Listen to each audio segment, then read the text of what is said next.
Hey, everybody, welcome back to another episode of Real Estate Life. My name is Rob Edgerly, and I am with Maine Life Real Estate, brokered by eXp Realty. I'm excited to be here today. This show is all about building a real estate community, and we're trying to bring some of the best agents in the business, and I have one with me today that I'm super excited. She's a team member. She is a rock star. I'm excited that Mindy Phillips is joining us. Hi. How you doing, Mindy? Good. Awesome. Are you excited? Yeah, I'm very excited. We're excited that you're here. Thanks for being here. I have the pleasure of seeing you almost all the time throughout the week, and you are a rockstar agent. One of the things that I've always been really excited about your story is that you dropped into a new market from Alaska, knew really basically nobody, and built a heck of a first year, second year, and going into your third year. And I think you're awesome. And I wanted to make sure that we highlight that and get some tips for people out there that are just starting out and maybe are just starting in a new market. And so I've got an agenda. We got some things to talk about, but tell us a little bit about your background. I was in social services for 10 years before I made the transition to real estate. I've lived in this area for 5 years now. And I have a 16-year-old son, and I love real estate. It was the best transition that I could have made. It's better for, parenting, to be a parent myself. And it's really just opened a lot of doors for me in many aspects of my life. Yeah, I remember when you started, you were just finishing up your career. So you were a social worker, right? But you were also moonlighting as a waitress. Yeah. Right? I remember some of those stories in the first few months, a couple of like falling downstairs and carrying big heavy trays and all of that. Yeah. And whenever somebody new starts, we don't know how things are going to go and how they're going to be able to manage everything. And as a single mom, with basically 2 other jobs, I mean, that was there was a lot of unknown there. How did you handle that situation? And on top of that, being completely new to the area and not knowing anybody, not benefited by what a lot of us have, a deep database of people we've known. Yeah. Well, I feel like I knew I was going to have to work hard for a little while, at least, pretty harder than I had been working, and, just balancing a couple jobs and being a parent. But that really gave me a lot of motivation also. I did use what few contacts I did have in the area, just to chat about real estate. Didn't really amount to anything right away. I didn't know people very well.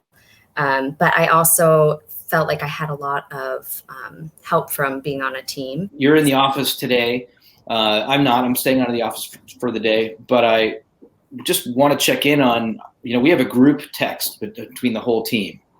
And every day for the last couple of months, it's been, didn't get this offer, or wrote what seems like 5 offers or 10 offers. Crazy market. You look good. You look like you're coming through this. How's this market treating you right now? It's really tough for buyers right now. And I do have a lot of buyers that I'm working with. There's a lot of letdown, and I have to do a lot of encouraging and a lot of guiding people through the process, and just letting them know that, eventually we will be able to find them a home. And this might be tough, but we have to keep trying. And, I feel like that's a theme of being a real estate agent in general. It might be tough, but you have to keep trying. So you just got to keep trying. Well, I know you've had a couple of recent wins, and I know there's some other things out there that are on the horizon. So it's going to shape up to be a great year.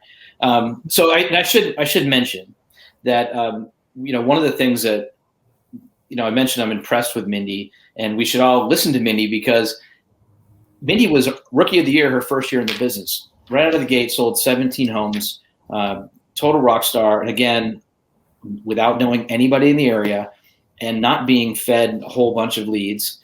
She did work some leads, but she also went and found her own business too. So what are some tips that you would offer up to those that are in the same position? Yeah, I would use every resource that you have available. Like when I came here, there was some calls that I could make to, essentially cold calls. they do work eventually. But when I finally would get somebody on the phone, I would definitely try to build a relationship with them, a strong relationship, even if they weren't ready yet. I don't have a big community.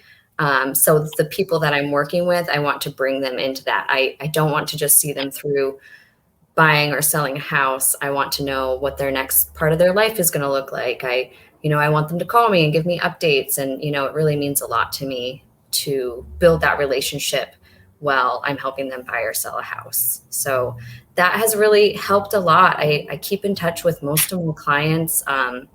And I have a lot of referrals now, which has been is the highest compliment I think is when you have a referral from an old client. And so that's really helpful. Yeah. I did join some Facebook groups, a homeschooling group, and a networking group for real estate.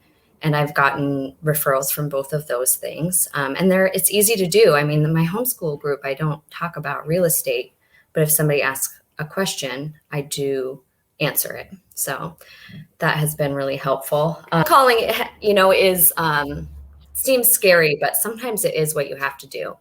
And then later on, as my Facebook, groups grew and I got more friends on Facebook, people in the area, I would just reach out here and there and chat with them a little bit, and everybody wants to know about real estate. People just want to talk about it and, just saying, hey, don't forget, I'm in real estate. And, people will ask, for lender information all the time and, to refinance their house, especially right now. And, that's just really been helpful just to be chatting about real estate as well, as often as I can.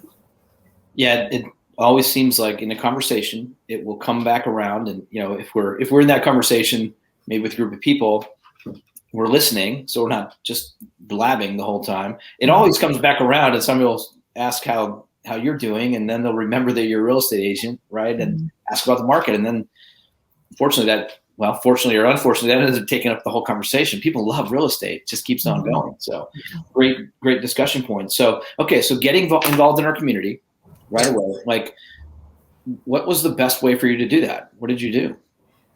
I mean, when I joined the team, I was able to be immersed in real estate. I couldn't imagine being on my own and trying to figure out how to talk to people or how to make these connections with lenders and, contractors and all of these. I don't know what I would have done if I hadn't been on a team. And I, contribute a lot of my success to you and to Kim Tarbox and, just being a support and being my community that I instantly was a part of when I got into real estate. I really felt like I just landed in the right place. So.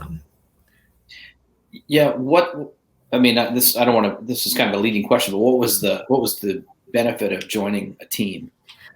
Well, I was able to be around people who knew what they were doing. And I was able to listen to people talk to their clients. And luckily, I'm with a group of really authentic people. So, just knowing that it was okay to make calls and be myself and be genuinely interested in, what all these different people need or want and what's going on in their life. And I was able to sit here in this office, almost in this spot, and listen to everybody on the phone and learn how to do the littlest things to paperwork, to showing a house, and benefits are endless of being on this team for me. We appreciate that. We appreciate you.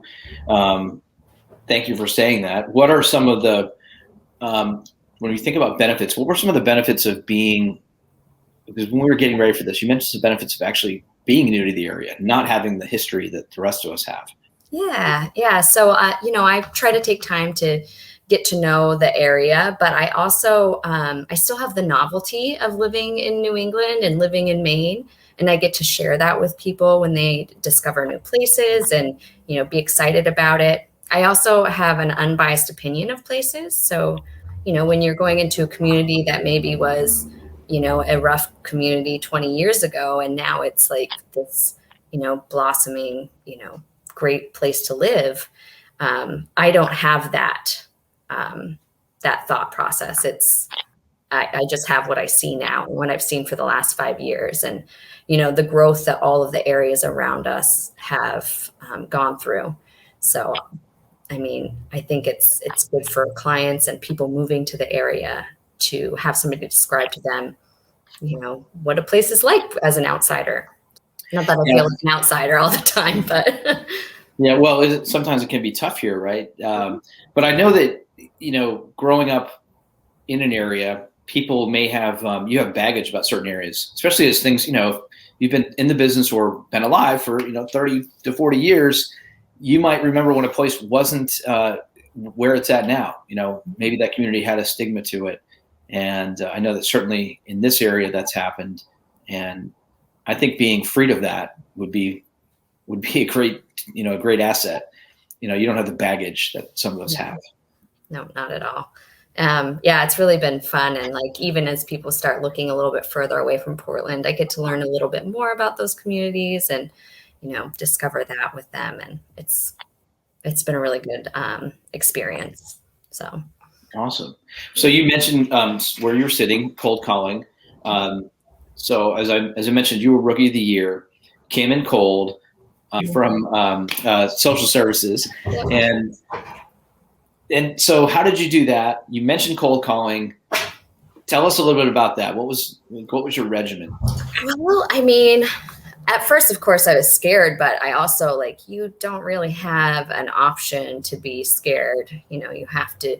If you don't do something in real estate, you're not going to get anywhere. So I'd come in every day and kind of, set up my plan, who I was going to call, whether it was going to be for sale by owners or expireds or just the database of, past internet leads that we have. And I would sit down and I'd get my scripts out and I would just make calls, and I would make pretty extensive notes about the people that I spoke to, just so when I spoke to them again, I would not forget. I mean, honestly, you don't want to sound like a jerk and, ask somebody what they want in a home and then forget, because it was a long day of making calls or something. So, and then, that allows me to build that relationship with them. And it shows people that you are really interested in what they're doing. That's what I did for several months. And I was able to close on a house in 2 months or a month and a half. It felt pretty fast. Was that, I think that was your listing though, wasn't it? Yeah. It was your listing. Yeah. So you didn't just start as a buyer agent, right? We don't do that on our team. You started off with a listing, which is so what are you doing to look for listings now? Well, I just have a database of a geo farm essentially that I just keep touching base with them. I call them sometimes. I usually, send text messages during the week, like during work hours, and send postcards. And I have my pop-by gifts for my past clients. And, I make sure that I touch base with everybody, that I've worked with before. And, so when I'm calling, I'm trying to do many things. I'm looking at that list. I'm looking at past clients. I'm asking people if they know anybody who wants to sell a house because the market is so hot. And, right. Yeah. So a multifaceted approach, I guess. So what would your advice be for a new agent just getting going? So, or maybe somebody that's been going for a little while isn't having the success that they want? Well, different approaches. One, I really feel like people should be on a team in the beginning because how else are you going to learn? Somebody's not just going to volunteer to, out of nowhere to teach you, join a team and show commitment. And, I feel like that's the best experience. I also pull from, what everyone else is doing. It's so cool to see, somebody getting a huge listing in the office and then being so excited, and you get to be proud of them and happy for them. And also at the same time say, I want to do that too, and how am I going to do that? And, there's so many different ways that you can approach real estate. So, I just try to get back on track. If I need to pivot what I'm doing, I do that. I mean, if something's just not working, like door knocking wasn't working for me, so I stopped doing that. It just happened to be the neighborhood I think I was in. I think it works for people, but it wasn't working for me. So, I remember our conversations about that too. Yeah. It doesn't make sense to keep working in this neighborhood. Right. So, I mean, I changed my goals and opted not to do that, and really stuck to this list of, potential sellers from some of our organic websites that we have, things like that. So, and that seems to be better, works better for me. We hear is that people are concerned about their commission, right? They're going to split their commission with their team. They don't want to do that. They're new to the business. What was your feeling on that? Well, I think that's a really ridiculous thought. I mean, I just feel like what you're gaining from splitting your commission is so much more. I have this like wealth of knowledge, just this I can call anybody at any time and ask a question, and we have support in the office, and I don't really have to worry too much. And if things are going poorly, which they do. And I mean, to be honest, most of the time it's a motivation issue for myself. If it's going poorly, I have people to look at and know that they're successful and this is what they're doing, and it's okay. And it's okay to fall down sometimes, and you can just like start over the next day. And you have this team of people telling you this and like encouraging you. So I don't really look at, I don't know, I just don't pay attention to that, the money. I don't think of it as a negative part. You always talk about I get why somebody would want to not split, and like I don't know, some teams split evenly. We actually only take a piece of it for business services, but the idea to free up people in their time so they can go on and get into production and stay in production. And I always think you're just starting off and you're worried about how much you might be giving up of $0, right? Let's talk about the real numbers, 6 months, a year, maybe 3 years into the business, and, when you've actually figured it all out. So, yeah, interesting. I just wanted to get your take on that. So tell me, one of the things you were always really, like, I was always struck by, you would actually just come in and do it. And not everybody will just come in and do it, right? We tell people here's what you have to do in your first year. We were pretty explicit with you about here's what it's going to take. Not everybody does that. What kept you coming in? Because you were in the office every day for months and months and months. Well, I kind of just blindly listened to you guys too. So that was good. Like that was helpful. But I mean, the message really was like, if you want to be successful, this is what you need to do, and really just laid it out for me. These are the steps that you need to take. And I didn't have an option to not be successful. So, I mean, it was just, I would say it was the best motivation to have to do something. So you held yourself pretty, highly accountable to that. You were in, as I said, all the time. And you've transitioned into, as we've grown, now you're a mentor with EXP and with our team. And, you've really taken a leadership position. What's your thought on leadership? I really like doing it. Actually, I feel like I was given a great service by having you and Kim as mentors. And it's really fun to watch somebody take the tools that you're giving them and use them and be successful and be so excited. Just kind of guiding people through all the steps they need to take. And it's really a fun process for me. So it actually, I think when you become like kind of a teacher or a leader, you're really gaining so much knowledge yourself too. So, part of it is, a little selfless and part of it's a little selfish. So. Well, I think that's such a great point. I know that whenever we're doing a training, like I feel like I'm getting just as much out of this as everybody else, and yeah, so it's selfless and selfish at the same time, in a good way. That's awesome. So where do you see yourself in, 2-3 years down the road? What's it looking like? I'm hoping to, double my business and kind of start to focus a little bit more on being, more of a mentor for people. So, maybe having people somebody new I can guide every year, or a couple people, and really nail down how to do that. So, yeah. Well, they will certainly be very fortunate to have you as a mentor. And I know you've got a few people you're working with right now, and there's more to come. So we're super excited that you're part of this team. You are a rock star.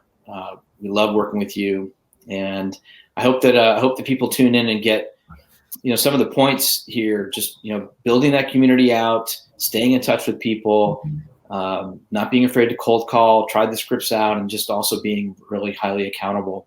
And what was the thing as we kind of wrap up here? You had an idea about what we are really doing in this business that you mentioned right before we got on.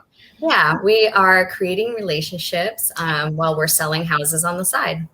Yeah, isn't that the case? It's so true. This is all about relationships, and so glad to be in relationship with you. Thank you very much, Mindy. Thank you. You can check. Where can they find you? Where can listeners find you online?